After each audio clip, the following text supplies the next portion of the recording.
여러분, 안녕하세요 여러분. 신기하선의 TV의 선입니다. 오늘은요 여러분들과 함께 이 베트남의 전통복인 아우자이에 대해서 한번 이야기를 나눠볼까 하는데요. 우리는 아우자이라고 하죠, 그쵸? 베트남어로는 아우자이 또는 아우야이라고 해요. 이제 북쪽 발음은 자이라고 발음을 하고 남쪽은 야이라고 발음을 해서 아우자이 또는 아우야이라고 합니다. 이 아우자이를 사실 제가 입고 오늘 이제 영상을 찍으려고 했는데 너무 오랜만에 입어보니까 쑥스럽더라고요. 그래서 그리고 이제 제가 사실 강의는 이렇게 입고 많이를 했었어요. 근데 이제 여러분들과 소통을 하고 이러다 보니까 너무 민구시려워가지고 그치만 여러분들께서 이제 요청을 해주시거나 하면 다음번에 기회 되면 이 예쁜 아우자이를 입고 영상도 또 올려드리도록 하겠습니다. 어쨌든 이 아우자이 한 번쯤은 왜 이름이 아우자이일까 궁금해 보신 적 있으시죠? 이 아우자이는 여러분들이 이름을 제가 이제 뜻을 알려드리면 하고 바로 모양이 연상되시면서 그래서 아우자이라고 부르는구나 라고 생각이 되실 거예요. 우리가 아우 하면 일반적인 이런 옷들 위에 셔츠들을 아우라고 부르거든요. 그리고 자이 하면 이제 우리가 베트남어로 길다라는 뜻이에요. 그래서 여러분들 제가 아까 얼핏 보여드렸지만 지금 보이시죠? 제가 가로로 보여드릴게요. 굉장히 길죠. 그래서 위에 상의가 굉장히 길게 되어 있다라고 해서 아우자이라고 이름이 붙었습니다. 여기 안에 아무것도 안 입는 거 아니고요. 이렇게 통바지 같은 거와 함께 이렇게 입습니다. 네, 이렇게 해서 아우자이. 이름을 보시면 이제 모양이 딱 유추가 되시죠? 그래서 아우자이라는 이름이 붙었다라는 것도 이제 하나 챙겨주시면 좋을 것 같고요. 좋아요, 구독 꾹꾹 눌러주세요.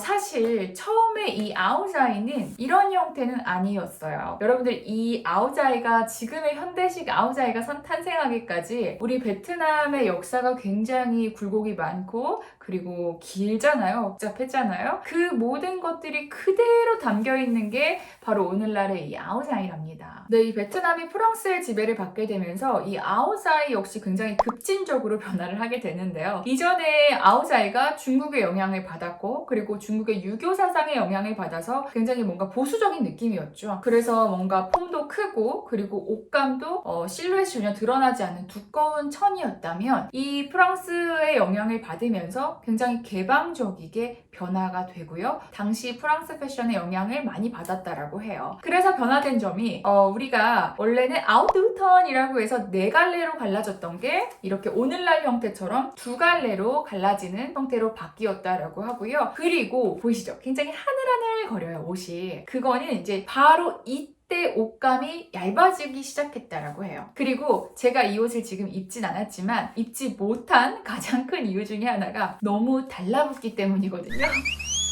근데 바로 이때 여자들의 이 몸의 곡선이 그대로 드러날 수 있게 변화된 것도 바로 이 시기라고 해요. 어떻게 보면 이 현대식 아우자이의 시초가 바로 이때라고 볼 수도 있는 것 같아요. 한 1930년대에 이때부터 오늘날의 아우자이 형태로 많이 바뀌었다라고 보시면 됩니다. 그래서 사실 제가 몸의 곡선이 그대로 드러난다라고 말씀을 드렸는데 이거를 맞춤복으로 입으려고 하면 정말 별별 둘레를 다 재거든요. 목 둘레부터 이 팔 둘레도 여기도 재고 여기도 재고 팔목 둘레도 재고 허리 둘레까지 잴 정도로 굉장히 많은 곳을 거의 한 30곳 가까이 18곳에서 30곳은 신체를 다 재는 것 같아요. 그만큼 이 몸에 굉장히 착 달라붙게 입는다라는 것을 아시면 될 것 같고요. 네, 근데 그 당시에는 오늘날의 아우자이와 완전히 똑같진 않았겠죠. 그래서 프랑스 패션의 영향을 받았다라고 했잖아요. 재밌는 게 우리 프랑스의 드레스, 뭔가 이렇게 풍성한 소매 그리고 이 나팔바지 형태 이런 것들의 영향을 받아서 이 아우자이가 그 당시 걸 보면요. 서구의 드레스와 중국의 치파오가 이렇게 결합된 느낌이에요. 그러면 언제 지금처럼 이러한 형태로 갖춰지게 되었는가? 또 한 번의 베트남 역사에 큰 획을 그을 만한 사건이 있었죠. 바로 이 1950년대에 남부 베트남이 미국 지배기에 있게 되면서부터인데요. 이 당시에 이제 이 사이공에 있는 재단사들이 이 아우자이를 조금 아메리칸 스타일로 바꾸기 시작을 해요. 그래서 가장 큰 변화는 그거래요. 목 부분에서 이 소매까지 이어지는 부분을 그대로 이어지게 만들었다라는 거거든요. 사실 지금 제가 이 구입한 아우자이는 목이 약간 차이나 컬러 형태죠. 근데 이렇게 되지 않은 옷도 굉장히 많아요. 이렇게 그냥 셔츠처럼 유넥으로 이렇게 되어 있는 형태의 아우자이도 많거든요. 어쨌든 간에 오늘날의 이런 아우자이의 형태를 갖추게 된 거는 1950년대에 또 미국의 영향을 받으면서다라고 보시면 될 것 같아요. 근데 저도 이 유래를 쭉 공부를 하면서 정말 이 아우자이가 베트남의 어쨌든 역사를 모두 담고 있구나. 이 현대사 역사를 모두 담고 있구나라고도 느꼈고, 그리고 또 한 가지는 어떻게 보면 정말 이 아우자이가 베트남 사람들과 닮았다라는 생각을 했어요. 왜냐하면 이 베트남 사람들이 굉장히 자존심도 세고 민족성이 굉장히 강하잖아요. 외세의 침략에 맞서서 대단한 민족이죠. 다 이겨왔고. 근데 그러던 와중에 받아들일 건 다 받아들이고 굉장히 실리적인 부분이 많단 말이에요. 그런 것들이 다 그대로 담겨있는 옷이 이 아우자이가 아닌가. 그러니까 베트남 사람들의 민족성이 그대로 담겨있는 옷이 아닐까라는 그런 생각도 저는 한번 해봤어요.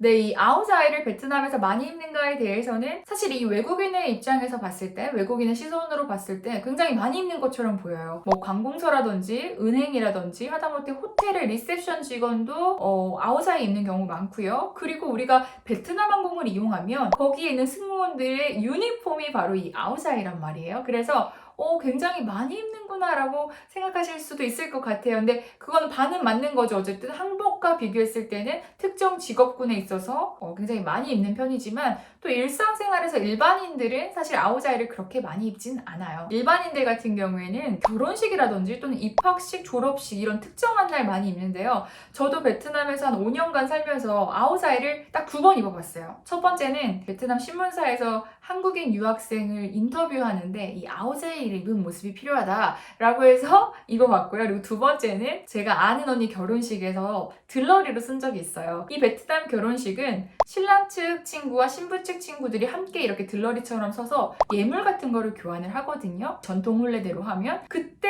바로 이 아우자이를 입어요. 신랑 신부도 아우자이를 입고 그 친구들도 아우자이를 입는데 그때 한번 또 입어봤고요. 그래서 저도 5년 살면서 2번을 입었다라는 거는 그렇게 많이 입은 건 아니잖아요. 그래서 일반인들이 아우자이를 그렇게 많이는 입지 않는다, 특정한 날 입는다라고 생각을 하시면 될 것 같고요. 그리고 일부 고등학교에서는 이제 북쪽 같은 경우에는 아우자이를 입는 날이 딱 정해져 있대요. 그래서 그날은 뭐 매주 월요일은 아우자이를 입는 날이라고 해서 아우자이를 입고 가기도 하고, 또 남부 지역의 일부 학교에서도 역시나 하얀색 아우자이가 교복으로 지정이 되어 있죠. 좋아요, 구독 꾹꾹 눌러주세요.